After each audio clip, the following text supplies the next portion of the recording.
रीवा और मनगांव बचाओ, कांग्रेस लाओ, बीजेपी हटाओ के तहत ये पद यात्रा है। हमारे नेतृत्व कर्म आदरणीय कुंवर सिंह जी हैं, उनके नेतृत्व में हम पूरे मनगांव विधानसभा में, जैसा कि पूरे जिले में चल रही है, पूरी भाजपा सरकार जो भ्रष्टाचार से युक्त है और महंगाई की बहुत महंगाई है, भ्रष्टाचार है, संविधान खतरे में है, आरक्षण खतरे में है, इन सब बातों को लेकर आज हम यात्रा शुरू कर रहे हैं। और इसी के तहत हम अभी यहाँ से चलकर मनगांव में इसका समापन होगा। फिर दूसरे दिन मनगांव से शुरू होगा तो गंगेय में होगा, गंगेय से शुरू होगा तो गढ़ से लालगांव में। इस तरह से हम पूरे अपने मनगांव विधानसभा लोगों को संदेश देंगे कि किस प्रकार से इस सरकार को उखाड़ फेंके, जिससे कि अमन चैन हो, भ्रष्टाचार कम हो, बेरोजगारी दूर हो, महंगाई कम हो, महिलाएं सुरक्षित हों, किसान सुरक्षित हों, इन सब बातों।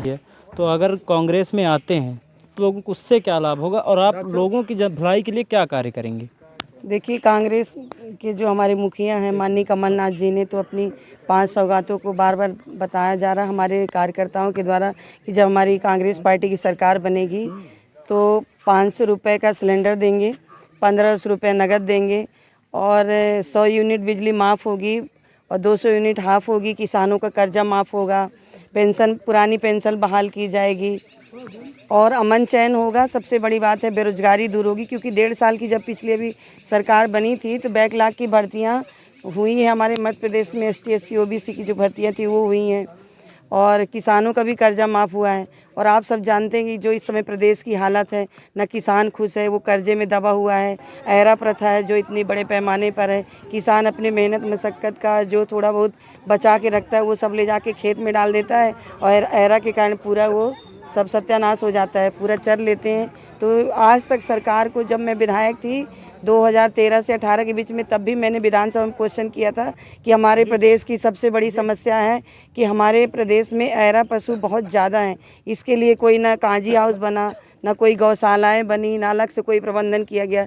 साथ ही हमारे प्रदेश के जो युवा हैं, पढ़े लिखे शिक्षित, बेरोजगारी चरम पर है, युवा जो है फ्रस्ट्रेशन का शिकार हो रहा है, उनको नौकरियां नहीं मिल रही, उसको कोई व्यवसाय मिल नहीं रहा है। और प्रदेश सरकार पूरी तरह से उन्होंने वादा किया था कि 2 करोड़ युवाओं को नौकरी देंगे, किसको मिली? आप बताइए, आपके आस पड़ोस में युवा रहते हैं, पढ़े लिखे, MSc BA BCom और डॉक्टर इंजीनियर सब बेरोजगार पड़े हुए हैं। बहुत कम, मतलब 1-8% दी होंगी नौकरी तो दी होंगी, लेकिन ज़्यादातर 99% युवा जो है बेरोजगार है। इसी तरह महंगाई है, देख लीजिए किस प्रकार से जो इस समय चरम सीमा पर है, महंगाई शीर्षक की तरह बढ़ती जा रही है। और खाद बीज ये सब सारी चीज़ें हैं करनी चाहिए। दैनिक उपयोग की चीज़ें इतनी ज़्यादा महंगी हुई कि आम जीवन अस्त व्यस्त है महंगाई की वजह से।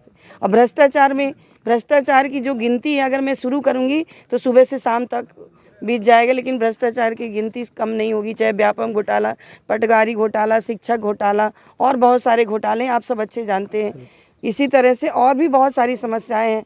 युवाओं के साथ तो है ही, हमारी महिलाएं भी सुरक्षित नहीं हैं। दिन रात आए दिन उनके साथ अन्य अत्याचार होता है। अभी आपने मऊगंज में देखा कि 2 नाबालिग बच्चियों के साथ उनके साथ सामूहिक बलात्कार हुआ। हम लोग महिला कांग्रेस की जो महिला प्रतिनिधि, हम लोग SP साहब से मिले, उनको ज्ञापन दिया। यहाँ तक कि दूसरे दिन CM आने वाले थे, शिवराज सिंह चौहान जी, उनको भी काले झंडे शायद दिखाए गए। इसलिए मैं आप सबसे यही कहना चाहती हूँ कि हम सारे लोग ये जो पद यात्रा है, हम गांव-गांव जन तक ये बताएंगे कि 18 साल से बीजेपी की जो गवर्नमेंट है वो पूरी तरह से हम लोगों को बर्बाद कर चुकी है, देश को बर्बाद कर चुकी है। और संविधान खतरे में सिर्फ कौन बहाल हुआ है? उनके जो पूंजीपति दोस्त हैं, धंधा सेठ है, उनको फ़ायदा ज़रूर हो रहा है। अब हमारा किसान भाई जो होता है, वो अगर 1 लाख का कर्जा ले लेता है तो उसको उसके खाते को NPA में डाल दिया जाता है। यहाँ विजय माल्या, नीरव मोदी अरबों खरबों का घोटाला करके कर्जा लेके बैंक को ही लूट के चले गए, उनके ऊपर आज तक कोई कार्रवाई नहीं हुई।